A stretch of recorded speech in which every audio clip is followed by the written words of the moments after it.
বিসমিল্লাহির রহমানির রহিম। সুপ্রিয় শিক্ষার্থী বন্ধুরা, কেমন আছো সবাই? আশা করি আল্লাহর রহমতে সকলেই ভালো আছো। তো আজকে আমি যে ক্লাসটা নিব তোমাদের, সেটা হচ্ছে তোমাদের নবম শ্রেণীর গণিত বইয়ের যে দ্বিতীয় অধ্যায়, অধ্যায় নাম্বার 2, পেজ নাম্বার হচ্ছে 30। আজকে পুরো ক্লাসটাই থাকবে হচ্ছে আমাদের দ্বিতীয় অধ্যায়ের যে অনুক্রম এবং ধারা নিয়ে আমাদের টোটালি বেসিক ক্লাস।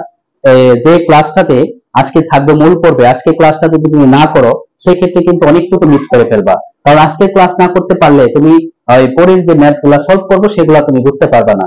এই অধ্যায়ের ম্যাথ গুলা করার জন্য তোমাকে যে তথ্যগুলা জানতেই হবে মাস্ট বি, সেই তথ্যগুলা জানার শেখানোর জন্য তোমাদের চেষ্টা করব, জানার জন্য চেষ্টা করব। দেখো, প্রথমে যে আমি লিখে রাখছি যে অনুক্রম এবং ধারা অধ্যায়টা তোমার নাম আছে।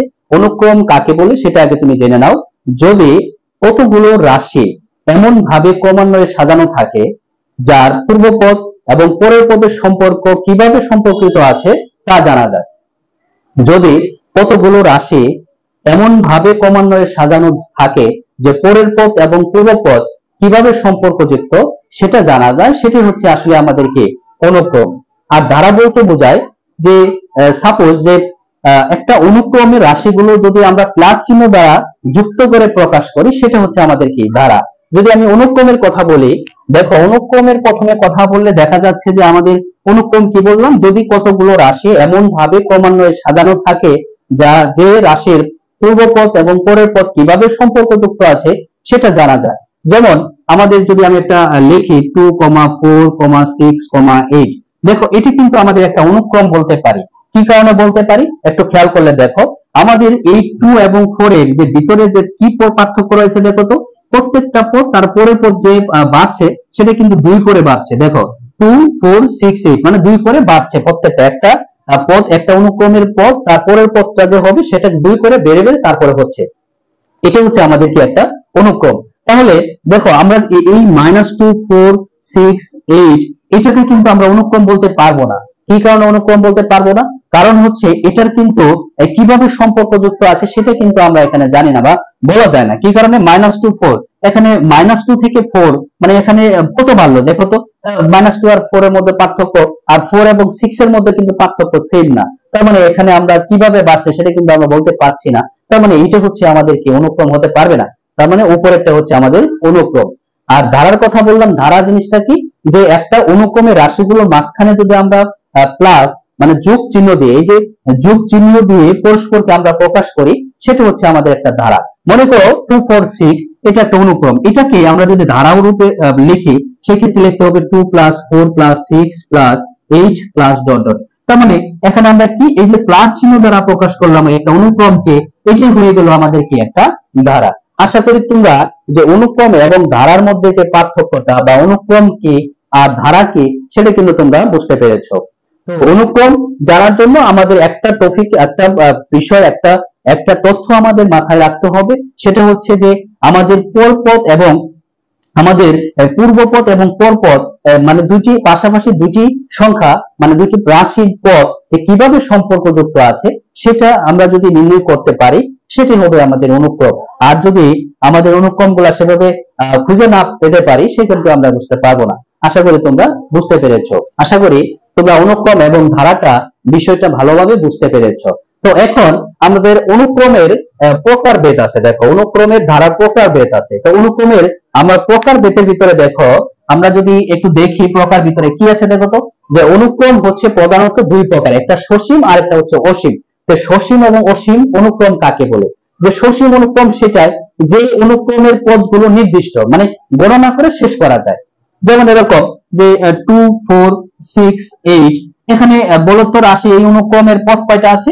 আর 4টা পদ আছে। যেমন 1, 2, 3, 4 4টা পদ আছে। তাহলে এটা আমাদের কি গণনা করে শেষ করা গেল। তার মানে একটা নির্দিষ্ট পদ, একটা নির্দিষ্ট রাশি যে কয়টা পদ আছে নির্দিষ্ট পদ সংখ্যা দেওয়া আছে, এটা হচ্ছে আমাদের সসীম পদ মানে সসীম অনুক্রম।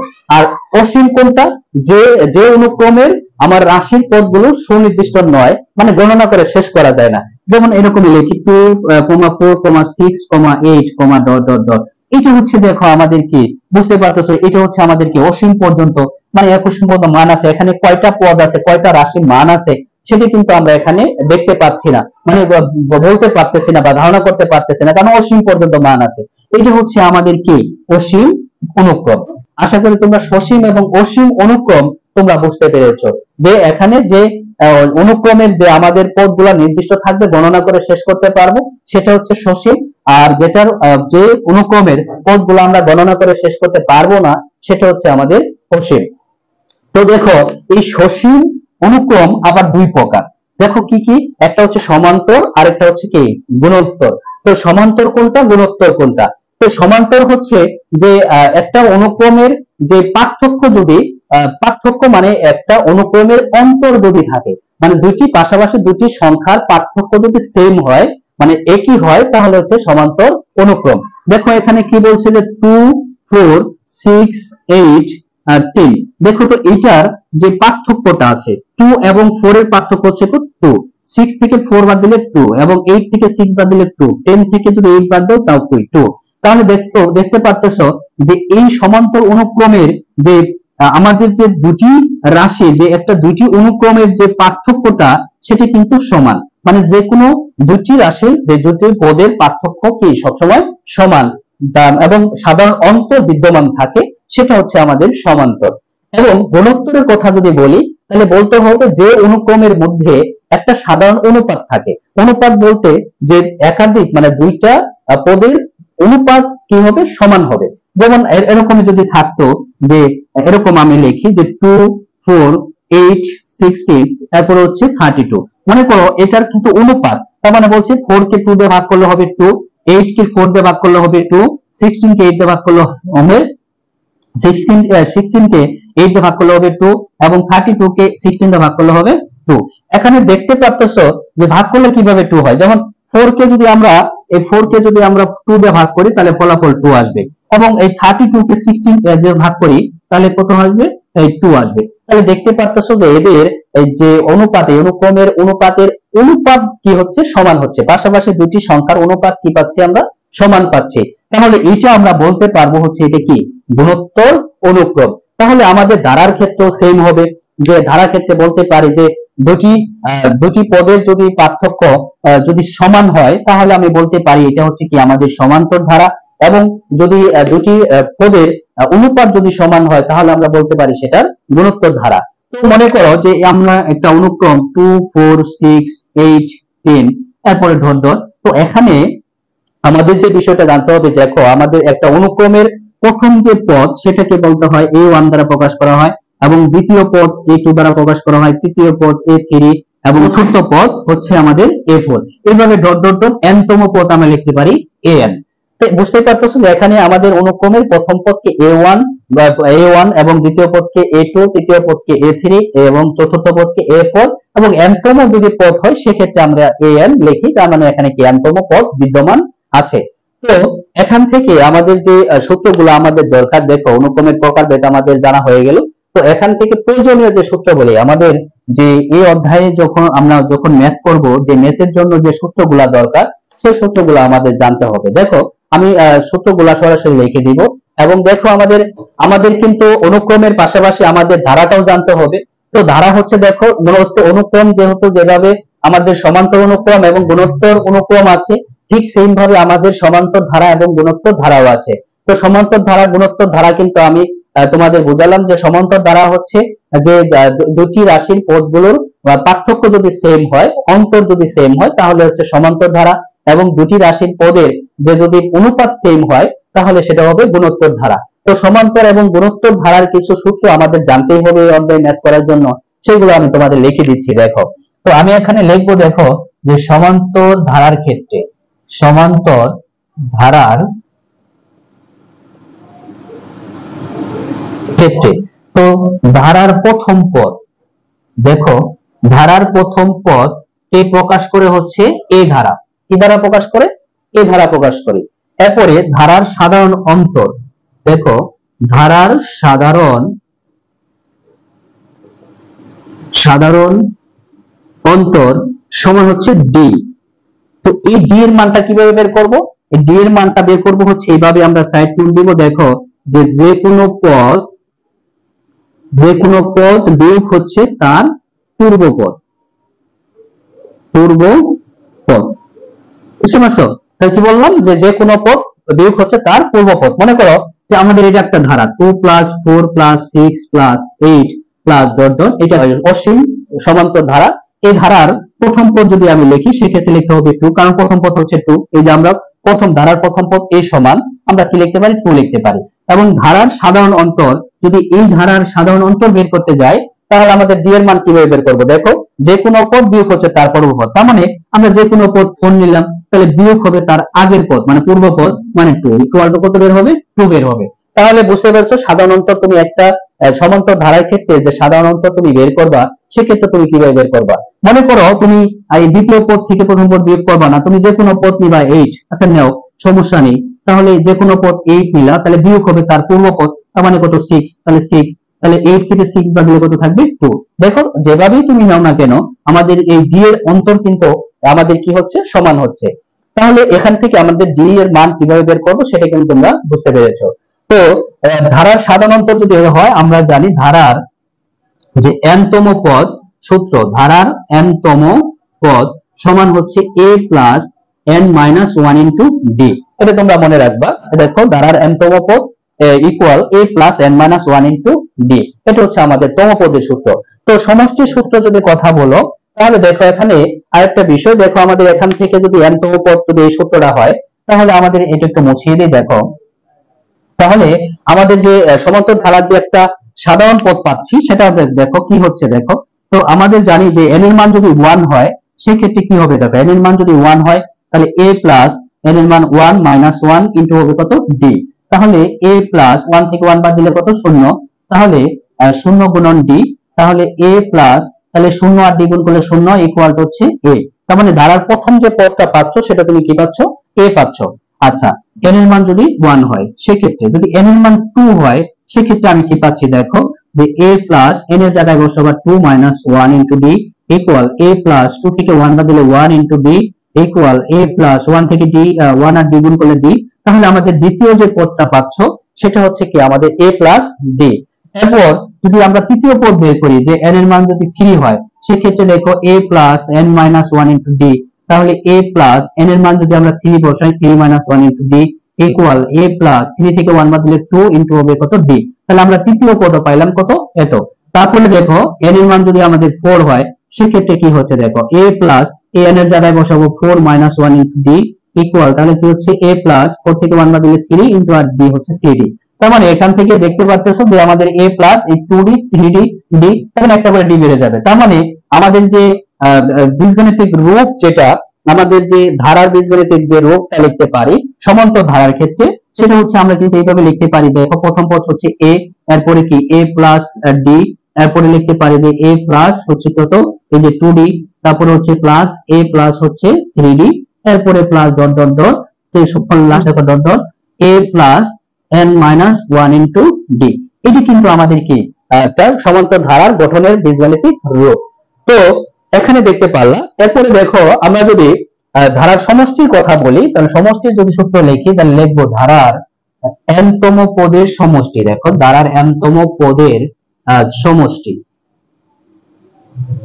সমষ্টি সমান সূত্র কি লিখতে পারি? দেখো তো যে Sn ইকুয়াল আমরা লিখতে পারি যে n divided by 2 into 2a plus n minus 1 into হচ্ছে d।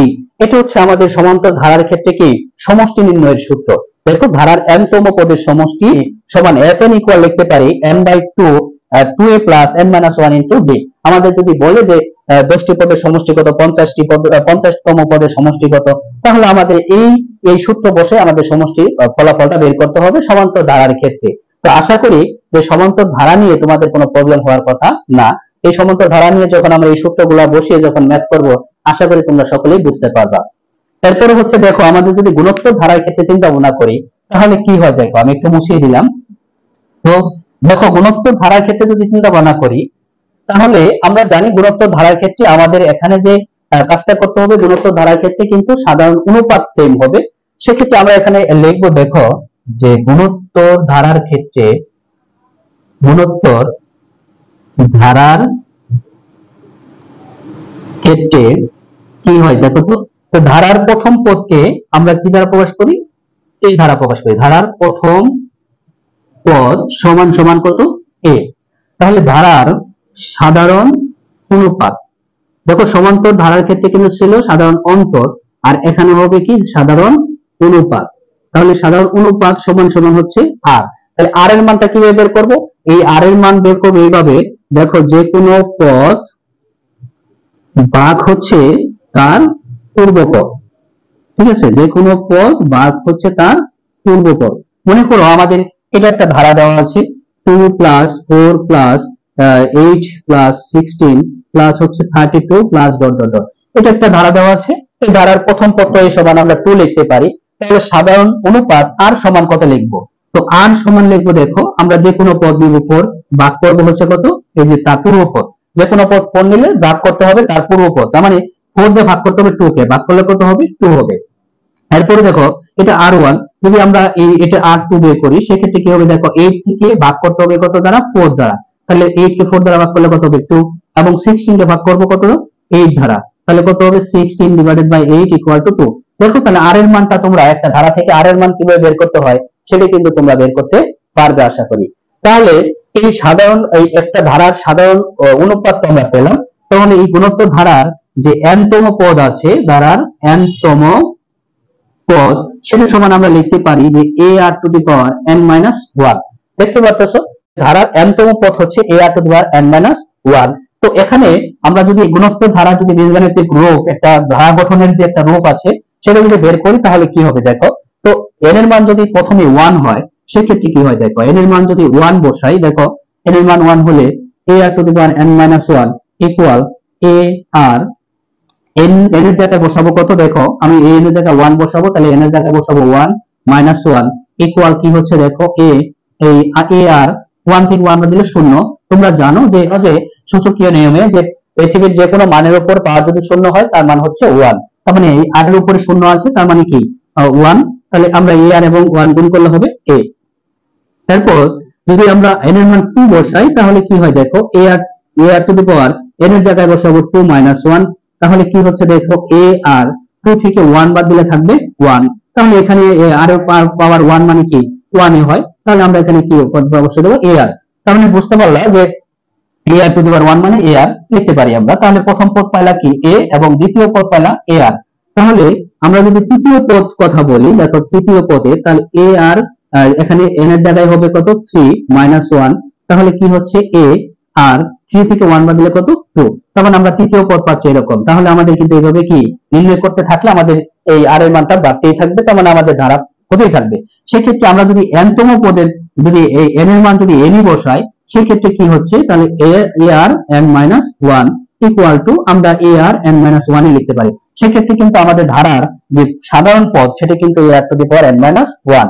তো এটা যদি আমরা ধারা লিখতে চাই তাহলে প্রথম কি লিখতে হবে, বীজগণিতিক যদি গুণোত্তর ধারার বীজগণিতিক রূপ লিখতে যায় সেক্ষেত্রে লিখতে হবে, দেখো প্রথম পদ হচ্ছে আমাদের হচ্ছে a এবং দ্বিতীয় পদ যে পাইলাম সেটা হচ্ছে ar, তৃতীয় পদ যে পাইলাম সেটা হচ্ছে কি ar স্কয়ার, তার মানে plus dot dot dot n তম যে পদটা সেটা হচ্ছে কি ar to the power n minus 1। এটা হচ্ছে আমাদের কি বীজগণিতিক রূপ, যে গুণোত্তর ধারার একটা বীজগণিতিক রূপ পাওয়া যাবে, সেটা হচ্ছে আমাদের এটা। মানে এই সূত্র ধারা আমি কি করব, একটা বীজগণিতিক ধারা গঠন করতে পারি যদি a এবং r এর মানটা জানা থাকে। সেক্ষেত্রে আমাদের ধারার n তম পদ আমরা পেয়ে গেলাম। এখন যদি আমরা ধারার সমষ্টি সূত্র বসাই, দেখো ধারার n তম পদের সমষ্টি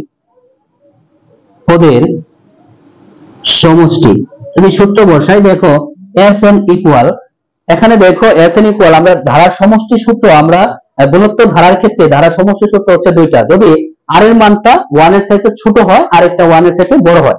দেখো r এর মান যদি 1 এর চাইতে ছোট হয় সেক্ষেত্রে আমাদের যে সূত্রটা হবে সেটা হচ্ছে দেখো 1 a into 1 minus r to the power n divided by 1 minus r।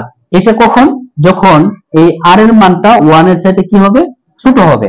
আবার দেখো আরেকটা সূত্র আছে সেটা হচ্ছে দেখো আমাদের সমষ্টি সূত্র, সেটা হচ্ছে r এর মান যদি 1 এর চাইতে বড় হয় সেক্ষেত্রে হবে a into r to the power n minus 1 r minus 1। এটার ক্ষেত্রে কি যে r এর মানটা 1 এর চাইতে বড়। দুইটা সূত্র তোমরা সমষ্টি সূত্র দুইটা জানতে পারলা যে আসলে এখানে কি ঘটনা ঘটবে, যে এখানে r এর মান যদি ছোট হয় তাহলে এই প্রথম সূত্র বসবে, r এর মান যদি বড় হয় তাহলে আমাদের এই সূত্র বসবে। আশা করি তোমাদের যে গুণোত্তর ধারা এবং সমান্তর ধারার যে বেসিক যে তথ্যগুলো জানা দরকার ছিল এই অধ্যায়ের জন্য, ম্যাথ করার জন্য, আশা করি তোমরা বুঝতে পেরেছো। তো আজকের যে আমার যে দ্বিতীয় অধ্যায়ের উপর তোমাদের নবম শ্রেণী গণিতের যে দ্বিতীয় অধ্যায়ের উপর যে বেসিক ক্লাসটা আমি নিলাম, যে তথ্যগুলা তোমাদের জানতে হতো সেই তথ্যগুলা দেওয়ার জন্য তোমাদের চেষ্টা করলাম। তো আশা করি তোমরা বুঝতে পেরেছো। এরপরও যদি তোমাদের বুঝতে কোথাও সমস্যা হয় তাহলে অবশ্যই কমেন্ট বক্সে জানাবা, আমি তোমাদের বুঝিয়ে দেওয়ার জন্য চেষ্টা করব। তো সুপ্রিয় শিক্ষার্থী বন্ধুরা, আমার ক্লাসটি যদি তোমাদের ভালো লেগে থাকে তাহলে অবশ্যই আমার চ্যানেলটি ক্রিয়েটিভ ফারুক একাডেমি চ্যানেলটি সাবস্ক্রাইব করবে এবং তোমাদের বন্ধুদের মাঝে বেশি বেশি শেয়ার করবে, লাইক করবে, কমেন্ট করবে। তো সকলেই ভালো থেকো, সুস্থ থেকো, আল্লাহ হাফেজ।